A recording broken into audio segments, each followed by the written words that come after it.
ہاں عموماً سب کانٹیننٹ کے معاشرے میں نماز مغرب کے بعد گھر میں جھاڑو دینے، ناخن کاٹنے، گھر کی چھت پر جانے کو نہ صرف معیوب سمجھا جاتا ہے بلکہ اسے دین اسلام کی روشنی میں منع بھی بتایا جاتا ہے۔ کیا واقعی اسلام میں ان اوقات میں کام کاج کرنا منع ہے؟ اگر ہاں تو پلیز اس کی حکمت بھی بتا دیں۔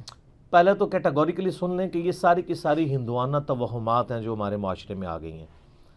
ایک چیز ضرور ہے، صحیح بخاری اور مسلم کی متفق علیہ حدیث ہے، نبی صلی اللہ علیہ وآلہ وسلم نے فرمایا کہ جب مغرب کا وقت ہو جائے تو اپنے بچوں کو باہر نہ نکالو۔ اس وقت شیاطین نکلتے ہیں اور وہ بچوں کو اچک لیتے ہیں۔ اور بخاری اور مسلم میں حدیث ہے کہ مغرب کے بعد اپنے گھروں کے دروازے کو بند کر دو، اور بسم اللہ پڑھ کے بند کرو تو شیطان بھی نہیں کھول پائے گا، ورنہ تو یہ جو لوگ کہتے ہیں نا ہم جنات سے اتنا کام لیتے ہیں، تو کوئی بینک سے پیسے چوری کروا کے بتائیں، دنیا کا نظام نہیں چل سکتا۔ اللہ تعالیٰ نے یہ جو ہرڈل ہے وہ سب کے لیے رکھی ہوئی ہے۔ بخاری مسلم میں الفاظ ہیں، اپنے برتنوں کو ڈھانپ دو، خالی برتنوں کو الٹا کر دو اگر ڈھانپ نہیں سکتے، اور اگر بھرے ہوئے برتن ہیں اس کو ڈھانپنے کے لیے کوئی چیز نہ ملے تو بخاری مسلم کے الفاظ ہیں کوئی ایک تنکا ہی اس کے اوپر رکھ دو۔ اور مسلم شریف میں حدیث ہے کہ ایک رات سال میں ایسی آتی ہے جس میں اللہ تعالیٰ کی طرف سے کئی ایک مرض آتے ہیں اور وہ ایسے برتن میں داخل ہو جاتے ہیں جن برتنوں کو کھلا رکھا ہوا ہوتا ہے۔ تو نبی صلی اللہ علیہ وآلہ وسلم نے یہ ساری انسٹرکشنز فرمائی۔ پھر بخاری مسلم میں یہ بھی حدیث ہے کہ نبی علیہ السلام فرمایا رات کو چراغ بجھا کے سو۔ بعض اوقات آپ علیہ السلام نے فرمایا کہ جو وہ چوہا ہے وہ دیے کی بتی کو لے جاتا ہے اور گھر میں آگ لگ جاتی ہے۔ بلکہ بخاری مسلم میں یہ بھی موجود ہے کہ نبی علیہ السلام کے مبارک زمانے میں ایک گھر کو آگ لگی اور سارے گھر والے جل گئے، اور وہ اسی طرح لگی تو آپ علیہ السلام نے منع فرمایا۔ اور اس کو آپ آج کل کے اعتبار سے دیکھ لیں، یہ سوئی گیس کے ہیٹر یا اور بھی آگ والی کوئی بھی چیزیں رات کو بند کر کے سونا چاہیے۔ آئے دن ابھی تک واقعات ہو رہے ہیں کہ لوگ مرتے ہیں۔ لوڈ شیڈنگ ہوتی ہے، جب گیس آتی ہے تو آٹومیٹک ہیٹر تو آپ کو پتہ ہے 15-20 ہزار روپے کا ملتا ہے۔ ہمارے جو عام 2,500-3 ہزار والے ہیں ہیٹر، یہ تو جب گیس آئے گی تو دوبارہ چلنا شروع ہو جائیں گے، اور ظاہر ہے وہ پائلٹ بھی بجھ گیا ہوتا ہے۔ ایک ظلم تو یہ کر رہے ہیں نا، اتنی گیس لے جاتے ہیں کہ پائلٹ بھی نہیں جلتا۔ اگر پائلٹ جلتا رہے نا تو دوبارہ گیس آئے تو ہیٹر چل اٹھے۔ اسی طریقے سے آج کل آپ کو پتہ ہے وہ چونکہ پائلٹ جو کی بھی گیس نہیں رہتی ہے تو وہ گیزر بھی رات کو بند ہو جاتے ہیں، ورنہ پہلے جو لوڈ شیڈنگ ہوا کرتی تھی نا اس میں پائلٹ بند نہیں ہوتا تھا، اتنی گیس ضرور رکھتے تھے تو رات کو جب صبح فجر کے وقت جب گیس واپس آتی تھی تو دوبارہ گیزر، اب تو روزانہ گیزر بھی آن کرنا پڑتا ہے۔ آٹومیٹک تو تھوڑے لوگ ہی افورڈ کر سکتے ہیں، اتنے مہنگے ہیں۔ تو یہ چیزیں ضرور ہیں۔ باقی یہ توہمات ہیں کہ جی گھر کی منڈیر پہ کوا بیٹھ جائے تو مہمان آ رہا ہے، کالی بلی راستہ کاٹ دے تو یہ کوئی نحوست ہے، شیشہ ٹوٹ جانے کو نحوست سمجھتے ہیں۔ اچھا کہتے ہیں جوتی پہ جوتی چڑھی ہو تو سفر لکھا ہے، تو میں اکثر کہتا ہوں میری جوتی پہ جوتی چڑھا دیں آپ روزانہ کے لیے، میں تو جاتا ہی نہیں ہوں کہیں۔ اس طرح سفر نہیں ہوتا، آٹومیٹکلی بھی کئی بار میری جوتی پہ جوتی چڑھی ہوتی ہے، میں تو مہینوں نہیں نکلتا ہوں، ضرورت ہی نہیں پڑتی۔ تو یہ ہیں ساری چیزیں جو توہمات سے تعلق رکھتی ہیں، اور نبی علیہ السلام نے ان چیزوں کو کنڈیم فرمایا۔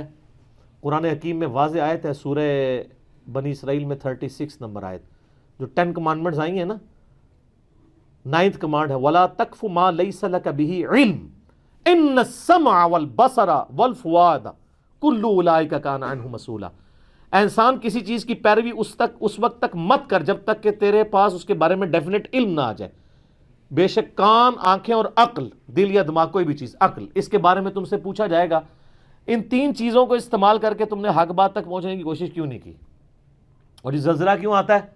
اور یہ گائے نے ایک سینگ کے اوپر زمین اٹھا رکھی ہے، جب تھک جاتی ہے دوسرے پہ اٹھاتی ہے تو زلزلہ آ جاتا ہے۔ اب یہ توہمات ہیں، وہ کتنی بڑی گائے ہے، کدھر ہے، سب جھوٹ ہے۔ اسلام ان چیزوں کو نہیں مانتا۔ یا سائنس پروف کر دے مانیں گے، ایکوائرڈ نالج بھی ڈیفینیٹ ہے، ریویلڈ نالج بھی ڈیفینیٹ ہے، لیکن ایکوائرڈ نالج وہ جو یعنی سرٹیفائیڈ ہو تجربات سے۔ مثلا یہ چیز بالکل اسٹیبلش ہے کہ پیٹرول سے آگ بھڑکتی ہے، کبھی ایسا نہیں ہوا کہ آگ کے اوپر پیٹرول پھینکا جائے تو پانی کی طرح اس کو بجھا دے، تو یہ بالکل definite physical phenomena of nature ہے۔ یہ قرآن و سنت کی اتنا حجت ہے، اتنا حجت ہے کہ آپ دیکھیں حضرت ابراہیم علیہ السلام نے نمرود کو جس دلیل پہ خاموش کروایا تھا وہ ہے ہی یہی تھی کہ میرا رب وہ ہے جو مشرق سے سورج نکالتا ہے، اگر تو رب ہے تو مغرب سے نکال کے بتا. تو ہکا بکا رہ گیا تھا کافر. اب یہ سائنٹیفک ایک فینومینا تھا جو حضرت ابراہیم علیہ السلام نے سامنے پیش کیا. اللہ تعالیٰ کے جو یہ فزیکل فینومینا ہے اتنے محکم ہیں کہ کبھی کبھار ہی ٹوٹتے ہیں. آگ ایک ہی دفعہ ٹھنڈی ہوئی ہے ابراہیم علیہ السلام کے لیے, روز روز تو نہیں ہوتی. کعبے کو بھی اللہ تعالیٰ نے ابرا کے لشکر سے ایک ہی دفعہ بچایا ہے. اس کے بعد تو یزید کے دور میں خانہ کعبہ کے اوپر چڑھائی ہوئی ہے اور غلاف کعبہ کا کچھ حصہ جل گیا. اس کے بعد پھر حجاج بن یوسف کی چڑھائی کے دوران خانہ کعبہ کی دیوانیں منہدم ہو گئیں, کچھ نہیں ہوا. واقعہ حرہ میں مدینہ شریف کی حرمت پر مال ہوئی. دنیا بقدر ایفرٹ ہے.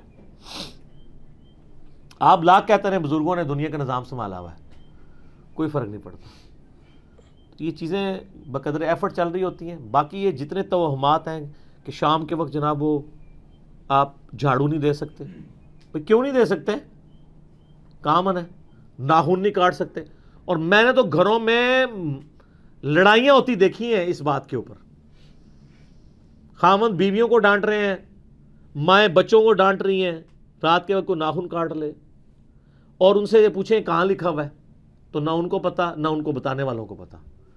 سارے سنا کے سننی ٹنی پڑھ پڑھا کے سننی بنو.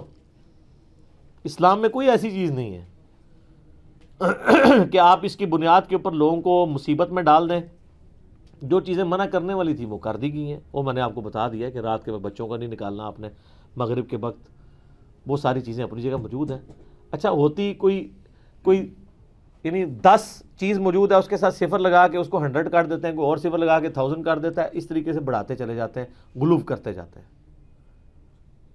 حقیقت میں وہ چیز بڑی تھوڑی ہوتی ہے. اس طریقے سے دین میں خود ایگزیجریشن کرنا, لڑائی جھگڑے کرنا. بھائی صفائی تو نصف ایمان ہے. صحیح مسلم میں 534 نمبر حدیث ہے, صفائی نصف ایمان ہے. وہ صفائی کے لیے کوئی ٹائمنگ نہیں بتائے گی, جس وقت مرضی آپ کریں صفائی. اچھا جن چیزوں میں ٹائمنگ بتائی تھی اس میں کوئی فالو نہیں کرتا. سورہ نور اٹھا کے دیکھیں, اللہ تعالیٰ نے 3 اوقات میں کسی کے گھر جانے سے منع فرمایا. ارلی ان دا مارننگ, دوپہر کے وقت اور رات کے وقت. تو مجھے تو بڑا غصہ آتا ہے ایسے لوگوں پہ جو عشاء کے بعد جو ہے وہ مہمان بن کے تو منہ اٹھا کے آ جاتے ہیں. تو میں تو بالکل اسٹریٹ فارورڈ ہوں. میں دروازے پہ آ کہتا ہوں نہیں میرا ٹائم نہیں جی, انشاءاللہ پھر ملیں گے. اس کو لوگ بد اخلاقی سمجھتے ہیں, حالانکہ یہ اخلاق ہے, یہ میرا حق ہے. مس بیل نے بار بار دینا ایک بہت ہے. مجھے ضرورت ہوگی میں دوبارہ کال کر لوں گا, اگر نہیں کرنی 50 کے بعد بھی نہیں کروں گا. آپ کو کسی نے حق نہیں دیا کہ آپ میری زندگی میں انٹرفیئر کریں. بخاری مسلم میں حدیث ہے, نبی علیہ السلام فرمایا اگر کوئی کسی کے گھر میں جھانک رہے نا اور وہ آگے سے نیزہ مار کے اس کی آنکھ بھی نکال دینا, اس پہ کوئی قدغن نہیں ہے. آپ اسے بد اخلاقی سمجھیں گے کہ یار وہ جھانکنے سے کیا ہو گیا تھا, آنکھ نکال دی. بھئی اسلام تو یہی کہتا ہے, سختی ہے. خود نبی علیہ السلام نے ایک صحابی کو یہ کہہ دیا تھا کہ اگر میں جان رہا ہوتا تو میں تیرے ساتھ کر دیتا. حتیٰ کہ بخاری مسلم میں یہ بھی حدیث ہے کہ دروازہ کھٹکھٹاؤ, دستک دو, جواب آ جائے تو ٹھیک 3 دفعہ, ورنہ واپس چلے جاؤ. اس بات کا برا بھی نہ مانو. یہ کیوں ہے؟ کوئی اگلے کی مرضی نہیں ہے, نہیں ملنا چاہتا آپ سے, کیوں آپ اس کو مجبور کر رہے ہیں؟ تو یہ سب کی سب چیزیں ہمارے معاشرے میں توہمات چل رہی ہیں. انہی میں سے یہ بھی ہے. اسلام یا ایکوائرڈ نالج کو مانتا ہے یا ریویلڈ نالج کو. سر پھر گورے کو اسلام ہے نا. گورے کو آپ کہہ دینا کالی بلی آگے سے راستہ کاٹ دے تو نحوست ہے, وہ مانے گا؟ ایمانداری سے مجھے بتائیں, نان سینس کیا بات کر رہے ہو, نہیں مانے گا. آپ کے اعتقادات جو ہیں وہ گوروں سے بھی گئے گزرے ہیں. اور کر کے دیکھ لیں آپ, یہ جو آسٹریلیا کی ٹیم آپ کے ساتھ کر رہی ہے, ان کے آگے کے کالی بلی پھینکے پھر تو انہوں 3 سینچری مارے گا وار میں. کچھ بھی نہیں ہونا. دنیا بقدر ایفرٹ ہے, اس طرح سے کچھ بھی نہیں ہونا. ساری کی ساری چیزیں توہمات ہیں. ٹھیک ہوگی.